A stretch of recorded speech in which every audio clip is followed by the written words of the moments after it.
Being married for 15 years is not an easy thing.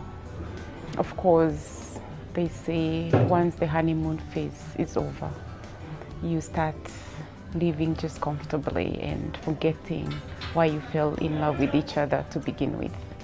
So we're going to talk about after the honeymoon phase is over.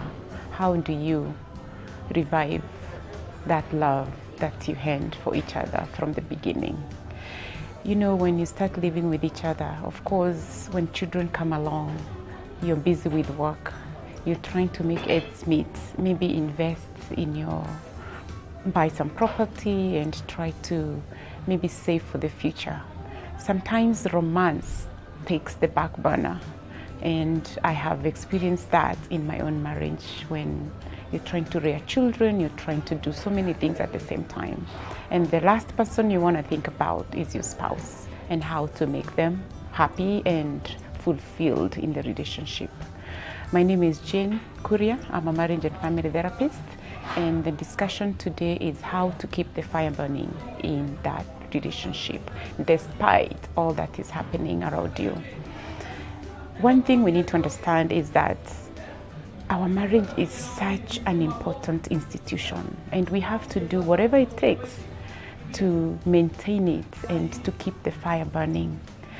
Sometimes I imagine when I'm driving my car, for example, there's a dashboard that shows me when the fuel is running low.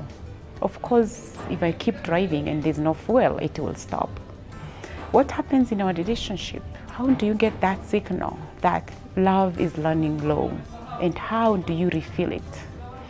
It's important for us to understand that we have to know that in as much as we didn't marry perfect people, we have to appreciate their strengths. My husband is a very quiet person, but there are some things I have observed about him that I really admire. I used to work one time in the evening shift, and it was a very cold season at that time. And I would come home and I would meet him.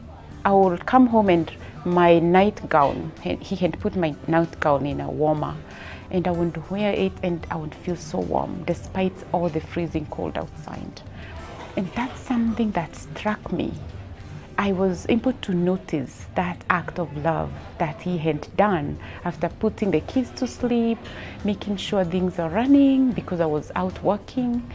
And when you're able to see those small, they may seem small, but they're big. Notice the small things that your spouse is doing for you, despite being so busy. Did he stop by the store and bring your favorite yogurt?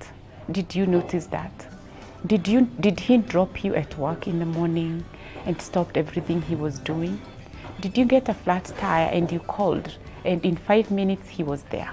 Those are things that you need to appreciate about your spouse. These are small victories that happen in the homes, and sometimes we take them for granted. We want them to take us out on a vacation to Mombasa for 5 days or maybe in Dubai, but we fail to notice those small things that they're doing. We need to pay attention to those things. And we also need to verbalize to them that, honey, when you did ABCD, I really appreciated. Thank you for making sure that my car has been taken for checkup so I could drive comfortably at work. Appreciate them. Let them know you appreciate the things that they're doing for you, because it is very important that they know that you can see what they're doing. When it comes to the way you talk to them, sometimes we meet strangers or friends when we're out there. We are so kind to them. We watch the words that we're using to speak to them. But when it comes to speaking to our spouses or talking to them, we actually don't care whether we are hurting them or not.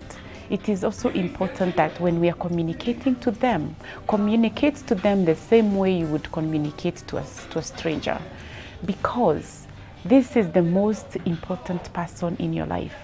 The person who is raising your children, the person who is doing life with you. Respect them, talk to them kindly. Notice what they're doing right. Celebrate them on their special days. Learn what they love so that you can do those things. Because when you do that, even if you're busy with work, with children, trying to make ends meet, the moment you celebrate together, it is going to bring your marriage into another level that you never knew existed. May we find time to notice those small wins in our marriage.